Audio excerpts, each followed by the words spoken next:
And last year as well, you know, we Right. basically just need to do it. And she sent it an email in July when I first raised this to her the second time. They would, you know, make the adjustments necessary and credit us back, so we'll just wait. Yeah, cause you know, they were charging us for garbage service, but we actually contract our own garbage Yeah, that's service. utilities, and the utilities, you know, I mean, I haven't paid the utility bills and she hasn't brought it up again, so. Okay, any public comment on this item? I just have a question. Were they going to, claim that the space at the other campus was ours and then also charge us for that, even if we didn't use it? Well, I think that that's not a part of the calculation right now. Okay. Yeah. But I think what, you know, if we don't use it, we won't use it, and then we won't pay for it. Okay. I have a question about your email to the district, Sharon, which stated that you guys didn't get the proper form from the district before you signed the FUA. And from what I understand, the district did send that to your attorneys, but maybe you guys didn't receive it. Can you comment on that? That's not actually what my email said, was we actually were emailing the current form back and forth in our negotiations, which was the form that existed last year and that we had been talking about all year and in our negotiations. And that had been going back and forth, but in the final signed copy, they didn't send the attachments. Did your attorneys get that attachment? So, well, that had been going back and forth between us. Oh, In the week Okay. prior. It's in the write-up, you probably didn't read it. I did read it, yeah. I did read, What is that's, it you don't understand about it? well, I was under the impression your attorneys got the form, but maybe you guys That was didn't. that is an incorrect impression. Oh, it is. Our attorneys, like us, were operating under the assumption The that form we've been sending back and forth. that you know, when you say attached is exhibit C, that has to be something that somebody has seen, and it wasn't. That was a complete surprise to our attorneys as it was to us. And the form that the district eventually settled on, I mean, there was a form they sent us on after the agreement was signed. That's not the form that they presented that form to the board meeting the next Tuesday. At the board meeting, they removed 3 parts of that form. And then when they eventually got around to publishing it, it's not the form the board approved. It's a form that they had removed several other parts. So, no, our attorney, if your question is, did our attorney see their new form? The answer is no, and there was never any conversation between attorneys about the new form. All the we proposed, we sent them 2 agreements since they weren't responding and there was gonna be no agreement. We executed 2 agreements and sent it to them and said, pick. And they picked last year's agreement, but they took some elements from the other one we sent them, one of which was using the current exhibit C. Was there something in the new one that you guys didn't like? There were quite a few things in the new one we didn't like, so Okay. we tried to come up with a compromise. For example, they still wanted to use last year's form, but they wanted to make it worse for us, so that was not gonna work. There were many things in the agreement that we didn't like. In the FUA, it says that, and you signed the FUA, that you would agree to the form that's consistent with what the district's using. That was the verbiage. No, it does not say that. Yes, it does. I have it here. It says the consistent with the current- district, It says the current form, consistent with the district. yeah. And that was That the was form as of that the date, existed at as the of the time we date that signed. existed, that was, and attached is exhibit C. And The we had, form is attached as exhibit C.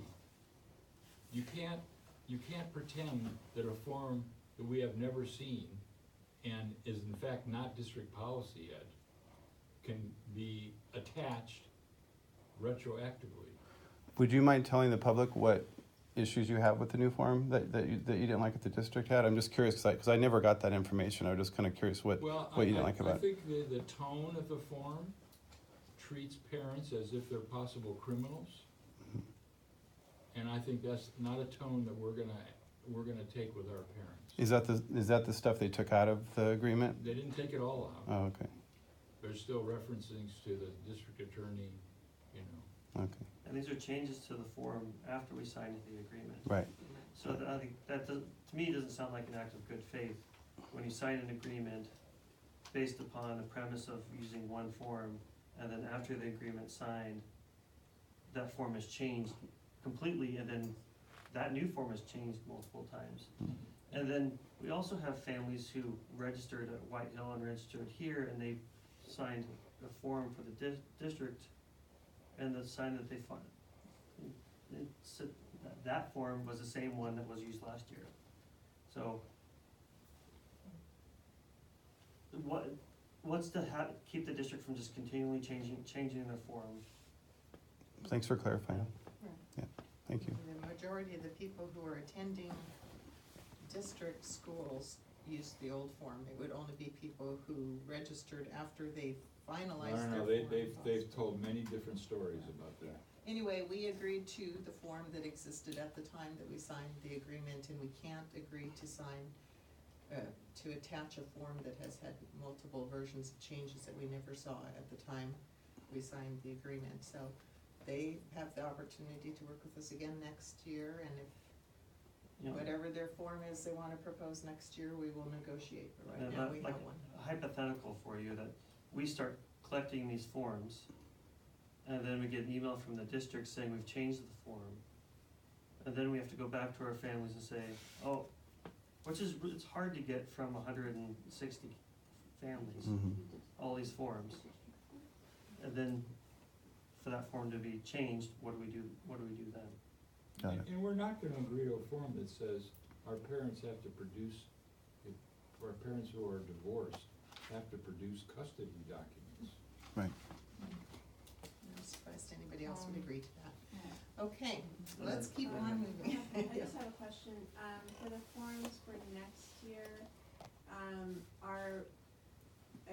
know that the district has contracted with this company that's very controversial.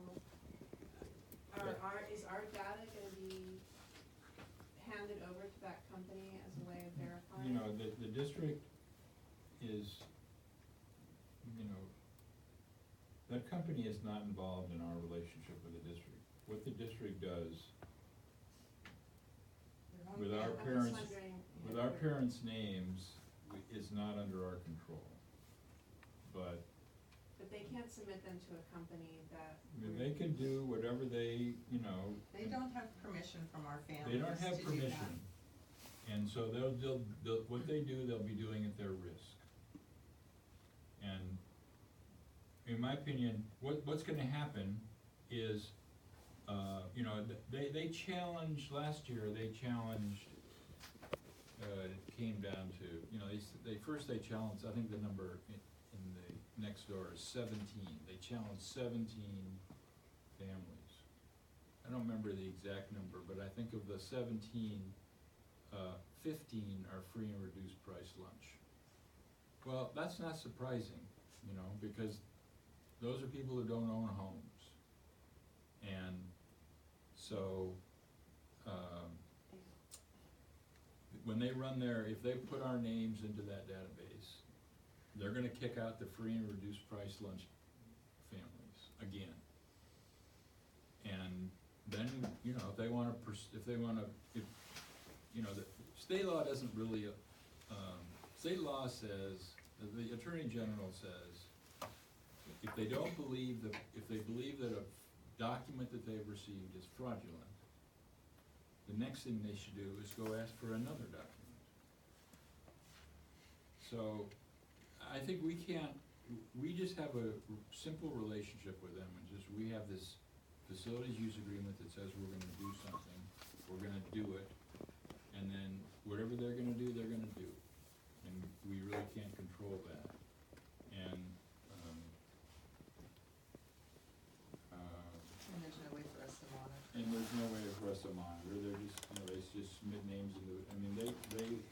probably submitted everybody's names in the district already, including all of our kids. So, and we have no control over that, like, we can't say, No. I don't want you to give my No. information to this company. No, and I think the reality is I don't personally think that, submitting, that process is gonna creates any risk for anybody. Whether or not it has a discouraging effect on non-documented immigrants is another question, but, I don't think it's gonna have any consequences for them, other than non-documented people are nervous these days. So knowing they're doing that, Well, they're more likely not to send their kids to school. right, And that's really where my concern comes from, and I don't believe that there's any intent on the district's part. But when we live in a world where, you know, undocumented families are afraid that their kids are gonna be taken away from them, or they're gonna be taken away from their kids at any moment in time based upon what's happening at the national level, that we should be careful about the signals we send to those families. and the Attorney General put out a guidance last April and said those very words. So what the district does, it does. We can't really control it. What we can do is be as welcoming as we can. Just to be clear, the district made it very clear, they don't submit any information to this company, so, I mean, That's that actually should be not true. clear, that should be clear. Yeah. And the company even said that too. No, they submit name and address. They don't give any information to that company, they just go into the database and they put in a name, but Well, they don't who give it runs to the them. database? Yeah. Yeah, that's actually not. This is- They don't this is receive it. software being run. They The don't terms of receive it. service say nothing about, we don't store information or we purge information, the CEO is on record Reuters made it very clear they don't. Oh, as saying, Yeah, They I don't. know it's really easy to get into Yeah. like a cross Yeah, conversation, especially with but, him.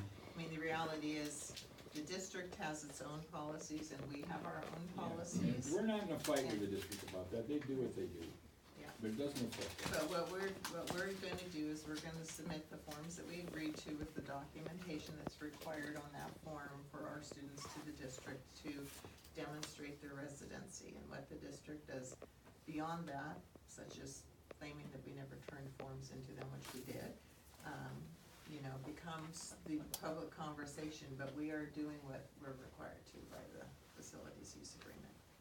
And pretty much they treat us like we're criminals, and assume that we're trying to scam them. And that's how we feel anyway, that, you know, that the process they went through, they're coming to us and say, we have questions about these 17, that's not what they did, they did something else. And Okay, so, there's really no vote on this item, it was just purely discussion, but it gave us an opportunity